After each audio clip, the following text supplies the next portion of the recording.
Yo, what's going on, boys? How you guys doing today? Welcome back to another Steam 2 video, and in today's video, we're going to be taking a look at a build for the Warlock. And with today's build, we're going to be using the new exotic and some of the artifact mods to become an ignition machine. So if you like watching everything explode, while at the same time getting your abilities back super quickly, getting a bunch of healing, getting a bunch of radiant, then this is going to be the build for you. And the main thing that you're going to need for this is going to be that new Warlock exotic. As long as you have that, you'll probably be able to make this build work. So hopefully you guys enjoyed today's build, and if you do, leave a like and subscribe to the channel in case you guys haven't already, so you don't miss out on more videos. So now let's get into it, and first we gotta start with the most important part of the build, which is the exotics. Now for the exotic piece of armor, we of course are running the new Warlock exotic. That's all about improving the helium. It's gonna improve our helium by giving it increased damage based on the farther they travel, and also fracturing it into scorching shrapnel. And this is what the shrapnel looks like. Basically all of that is gonna be scorching enemies, and the more enemies there's around, the more things you can scorch, the more ignitions it's gonna lead to. And this thing by itself is actually gonna be scorching a lot of enemies, and that's really the main purpose that we're gonna be using for. For the scorch, the extra damage is nice, but it's not really something that we're really super concerned about. We really just want the scorch so we can trigger more ignitions. Now for the exotic weapon, we're actually gonna have two different choices, and the first one is gonna be the Polaris Lance.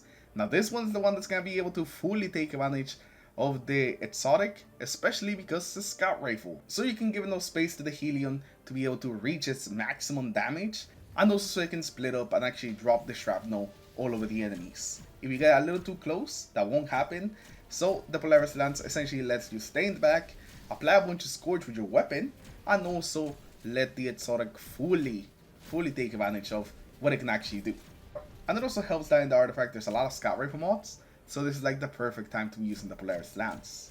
Now another weapon that I also like with this build, even though it doesn't fully take advantage of this exotic, because you're a little too close usually, so you don't really get to see the shrapnel a lot, is the Tommy's Matchbook.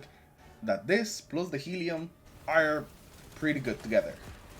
But the big issue is that you're usually too close for the shrapnel to really happen, at least consistently.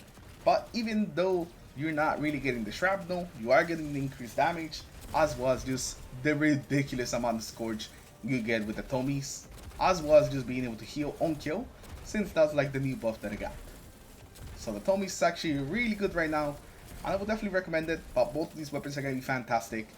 They're both also feature weapons, so they're going to be getting that damage boost, giving them even more damage. Now for the subclass, we got you in just regular solar.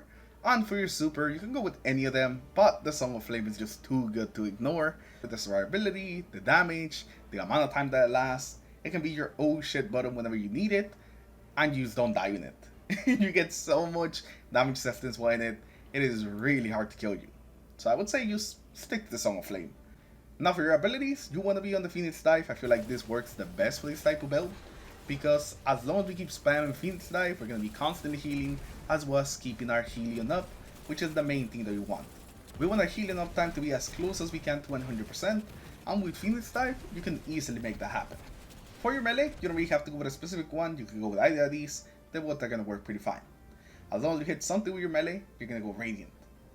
And then for your grenade, you want to be on the healing grenade, since this is going to be like the main way that we're going to stay alive.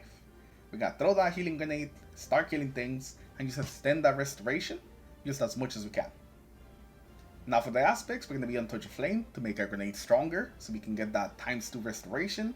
And then our second one, of course, has to be the helium, so we can actually use our exotic. Every time they use our class ability, we will get the helium for 20 seconds. And as long as we keep using our class ability before the timer is up, it will keep getting reset back to those 20 seconds. And with the amount of like regen we have, because of scorching targets and defeating scorch targets, this is something that we can easily just keep spamming over and over again. But do remember to use your Phoenix Dive every now and then, even if you are constantly healing and have Radiant, just to keep the healing up. Now starting off with the fragments, the very first one is going to be the Ember of Torches, and this is going to give us Radiant whenever we hit something with our power melee. So this gives us a very easy way of getting Radiant, which is going to be pretty good for the build, because it's going to spread more Scorch whenever we hit something with our solar weapon and we're Radiant, and also it's just nice to have that bit of extra weapon damage. Next, we're going to have the Ember of Singeing. Our class ability recharges faster whenever we scorch targets. And all we have to do is just scorch them. That is literally it, and we'll get our class ability back faster. So if you really think about it, just by having this on, the Helium itself is going to be able to give us our class ability back faster, so we can keep that Helium going. Next, we have the Ember of Empyrean, and this is going to be the way that we're going to extend our Restoration at Radiant with Solar Weapon Final Blows and also Ability Final Blows. And the Ignitions do seem to count for this as well, so that will also help us extend the Radiant and the Restoration. As long as there's enemies around, we're always going to be able to extend them and just keep them going. And the final one is going to be the Ember of Serene. Whenever we defeat Scorch targets, it grants us melee energy and creates fire sprites. And this is going to let us get our other two abilities back faster. The melee by defeating some Scorch targets, and the grenade whenever we pick up those fire sprites.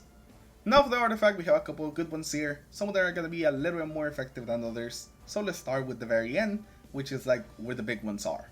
The first one is going to be Radiant Shrapnel. This is going to let us release solar projectiles that deal damage and scorch on impact. So this is going to be another way of scorching more targets and just dealing more damage, so they lead to more ignitions. And activating this is going to be pretty simple. All we got to do is defeat scorch targets or just do sustained damage while Radiant. Two things that we're going to be doing a lot with this build. Shield Crush is also going to be really good on the build, improving our grenade recharge whenever we have Radiant. And since we're going to have Radiant a lot of the time, this is just something that we always have on, meaning that we can use our grenade a lot more often in case we need to restart the region with Restoration. Element Coalescence is not a big one, but we do get some more fire sprites with it. And then the one up here, Fever and Chill, will give us another easy way of getting Radiant by hitting rapid precision hits. And these are going to be the main perks that you want to have on the artifact, so you can make more fire sprites, have more Radiant, and also spread more Scorch as well as some damage. And lastly, let's take a look at the mods that we have on this build. First of all, you want to have Harmonic Siphon, so our weapon can actually make some orbs. And then I would say stick to Heavy Ammo Finder and Special Ammo Finder, so you can actually use your other weapons and make a ton of ammo. Now for the gauntlets, we're going to have Impact Induction, so every time we hit something with our power melee, it reduces the cooldown on our grenade. Grenade Font, so whenever we get some armor charge, it increases our grenade stat. This is going to give us a plus 20. And lastly, Harmonic Loader, so we can reload our weapons faster. For the chest piece, we basically just have the resistances, nothing really crazy. You could also get rid of your harmonic resistance, and instead go with a regen mod, you want to just get even more heavy and special out there. For your boots, you want to go Innervation, so whenever you pick up orbs, it reduces our grenade cooldown. Solar Weapon Surge, so our weapons can do more damage. And lastly, Absolution, so whenever we pick up an orb, it reduces all our cooldowns. And lastly, for the class item, you want to go with Bomber, Powerful Attraction, so you can get any orbs that are in the area just by using your class ability. And lastly, Reaper, so you can make even more orbs after using your class ability. Since we're going to be using it a lot, this is pretty much a must-have, just so you can keep making orbs for you as well as your teammate. Now when it comes to the stats that you want to focus on this build, the weapons one is going to be the most important one, so you can do more damage with your actual weapon, and also so you can get more ammo from those ammo bricks. And then the class one, you should have at least 80, you can have a little more, but at least 80 should be alright, especially with all the regen that we're going to have from the actual just fragments that we're running. But having the 80 pretty much guarantees that even if you're not scorching anything, you're going to be able to get the build back online after a couple of seconds being alive. After that, having a decent grenade stat is also going to be good, so you can make sure that you have a grenade every time that you need Restoration. Again, usually we can keep the build online in case we lose Restoration, usually we can keep going with that constant Restoration and Radiant. Now the gameplay loop for this build is going to be very simple. We use our class ability to get our Helium up, we throw a grenade on the ground, and then we just start killing enemies. As we're killing enemies, our Radiant's going to proc, probably on our Polaris, or if you're playing with the Tomies, just hit something with your melee and you'll get Radiant. As long as you keep getting kills, you're constantly extend that Restoration and Radiant, so you're always going to be regenning and have that extra weapon damage. And while we're just spreading Scorch all over the place with our weapons, we're constantly going to be getting both melee as well as class ability energy. And whenever we pick up the fire sprites, that also gives us grenade energy, so we're going to have our abilities up just all the time essentially. Whenever you need them, you'll probably have your abilities. The one thing that you definitely want to keep in mind though is to keep your healing up at all times. And I know sometimes you can get distracted and just forget to bring it out, so every once in a while just use your Phoenix Dive. You get it back so quickly with this build that there's no point in holding into it. With this build we have like 100% uptime on the Helium, so you definitely want to just spam it. And with that, we're going to end today's video. Like always, there's going to be a dim link in the description in case you guys want to try out the build. There's going to be two of them, one for the Tomies and also one for the Polaris Lance, depending on the playstyle you want to try out.